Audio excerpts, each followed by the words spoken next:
I can feel it's resisting here. Don't force this stuff. It'll, especially this cutout. You're getting to the point where it'll break quite easily. Now you got this messy opening. You will find it's next to impossible to take a knife and trim this stuff. And so you just have to live with whatever mess you made. If you want a really beautiful, perfect job later on when you're done, you have to use decorative paper in that opening.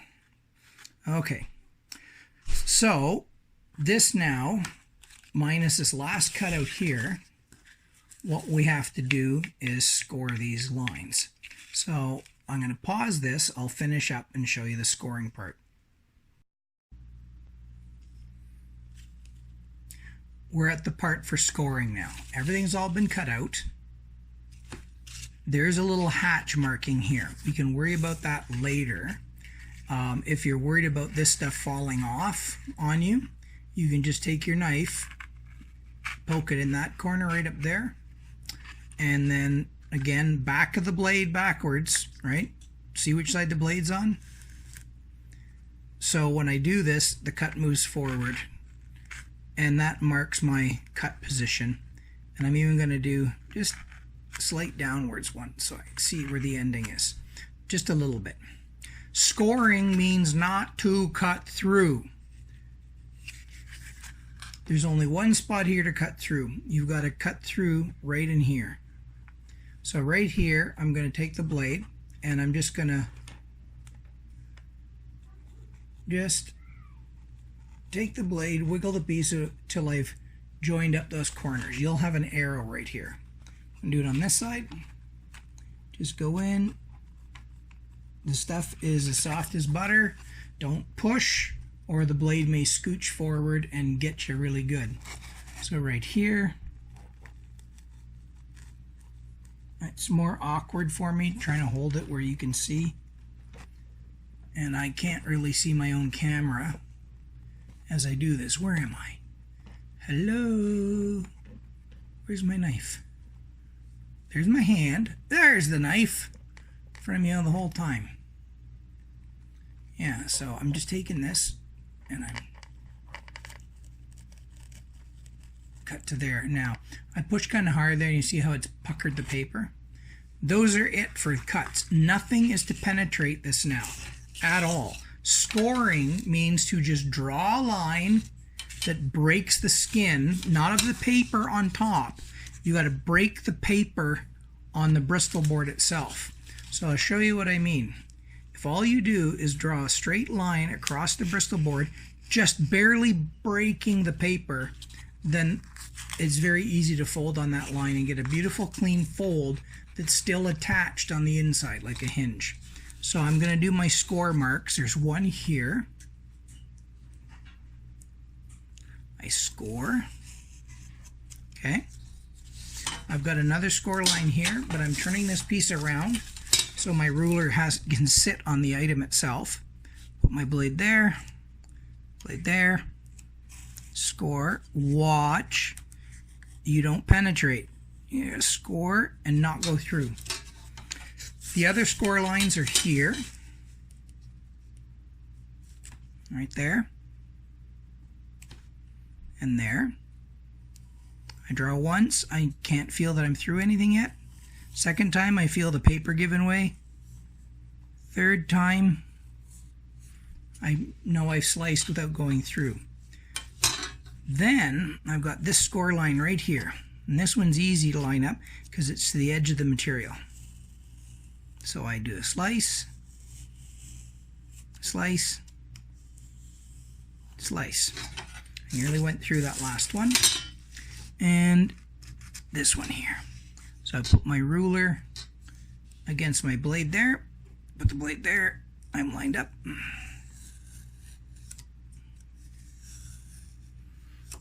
Now in looking at this, I believe right here I accidentally left a little piece on. I didn't see because the mark's gone, so I got to get rid of this little extra right to there.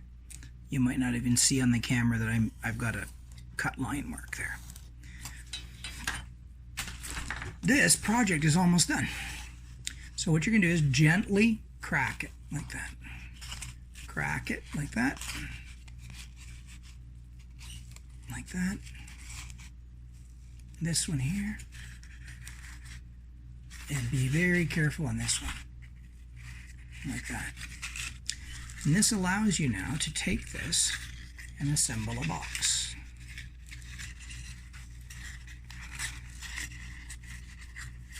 Okay.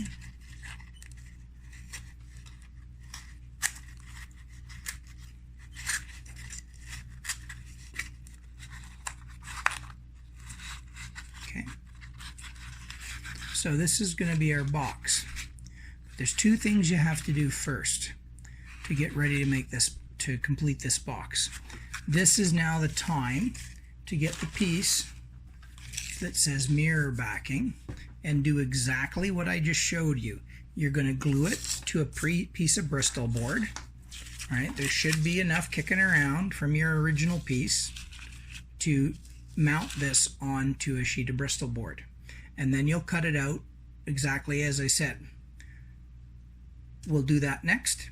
And the other thing is we have to put the liner inside of this, and then it's ready to assemble into our mystery box.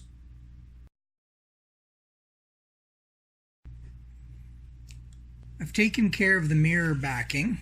It's mounted onto this little piece here, and it's designed to plug in to these slots on either side, and it should go quite nicely, and it'll only fit one way like this. You plug it in there, and then it takes a little bit to get the other side, which is on this here.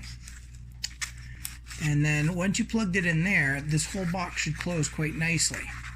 But notice right up at the top here, there's a little high spot, and this has to be trimmed back.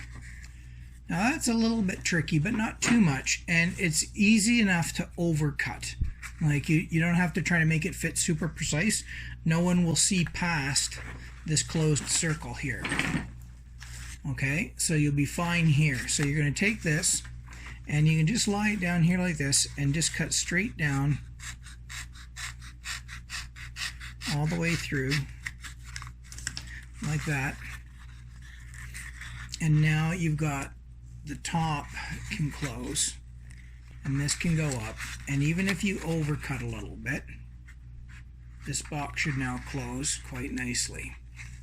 Yours may be a little bit different than mine because I've adjusted the template for a little bit of a better fit. Okay, so on yours, this top part here may be a little bit higher for future trimming. But at this point, we've got the box is intact, and we're ready to mirrorize and line the interior with this material, which is next.